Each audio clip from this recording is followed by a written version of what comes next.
और वो जो सुनीता बाई है वो अपना आवेदन लेकर के थाने पे गई, पिपलोद थाने पे गई, उसका आवेदन लेने तक से इनकार कर दिया।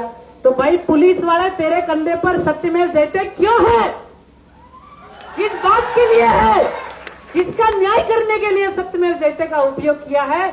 उसका अधिकार का अधिकारी तुम है कैसे, मुझे ये समझ में नहीं आती। एक भाई है जिनको वो जो वन विभाग नाम जब हम तो बता रहे हैं कि ये पाल सिंह तोमर और एक ओम प्रकाश करके, और इन दोनों ने मिलकर के और उनके साथियों ने मिलकर एक आदमी को उठा के ले गए हमारे भाई को, और जंगल में ले जाके चाकू से मारा, लठ से मारा, और फिर उसके ऊपर मिर्ची डाली गई।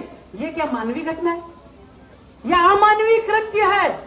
इसके खिलाफ पूरे भारत का खून खोलना चाहिए। ये लोग जो पुलिस में भर्ती है, ये 20,000 रुपए की तनख्वाह लेने के चक्कर में मानव नहीं गधे बन जाते। इतनी वफादारी तो कुत्ता भी नहीं करता, जबकि आप वफादार की कसम तो हमारी खाए हो, 24 घंटे बंधारण में रहने की कसम तो हमारी खाए हो। जब इनका बेरर बॉन्ड है, बेरर बॉन्ड पे साइन किया इन्होंने, काय पे किया? नौकरी लगे जब कसम खाई इन्होंने, शपथ, बेरर बॉन्ड पे साइन किया। तो बेरर बॉन्ड पे ये साइन किया कि मैं 24 घंटे इन लोगों के बंधारण में रहूंगा, 24 घंटे इनके लिए खड़ा रहूंगा, सैलरी तो लूंगा, उसके बदले में 24 घंटे सेवा करूंगा। तो सेवा भावना नहीं है, अत्याचार भावना कहां से आ गई है, हम पूछना चाहते हैं। तो ये जो जुलूम हो रहा है, नेचुरल जस्टिस का आपका उल्लंघन हुआ है, the principle of natural justice का, रूल ऑफ लॉ का आपका कोर्ट ऑफ कंटेम्प्ट हुआ है, क्योंकि कोर्ट ने गाइडलाइन दी, जबलपुर कोर्ट ने दी है। सुप्रीम कोर्ट ने जो डिमोलिशन ऑफ स्ट्रक्चर में WP नंबर 195 में इन्होंने एक डायरेक्शन दी है, उसका उल्लंघन किया है। इसके बाद आपका जो इंदौर हाई कोर्ट का जजमेंट का उल्लंघन किया है। और जैसे भीम दादा बता रहे थे अनुच्छेद 19, जिसमें 2 प्रकार की जनता है, एक देशज है और एक साधारण जनता है। देशज का मतलब होता है नेटिव, भारत भूमि का मूल बीज, मूल वतनी, मूल नेटिव है ना, मूल नाना।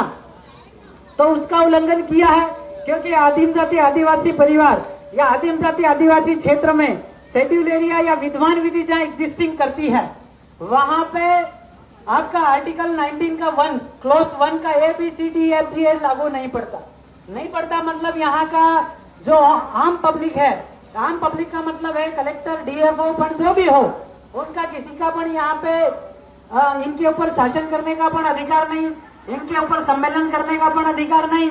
तो ये जो उल्लंघन हुआ है आर्टिकल 19 का सब क्लॉज 2, 3, 4 एंड 5 एंड 6, इसका भी उल्लंघन हुआ है। तो विद्वान विधि एग्जिस्टिंग लॉ का उल्लंघन किया है।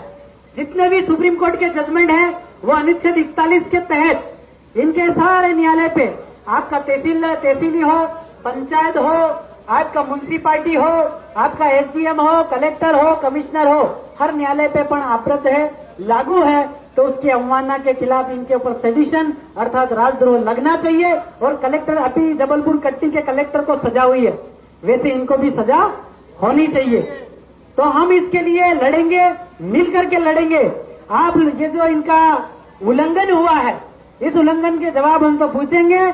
अगर कलेक्टर साहब यहाँ नहीं आते हैं तो हम लोग उठ के वहां जाएंगे। हम तो विनय विवेक शांति, विश्व शांति को हम लोग आगे बढ़ाते हैं।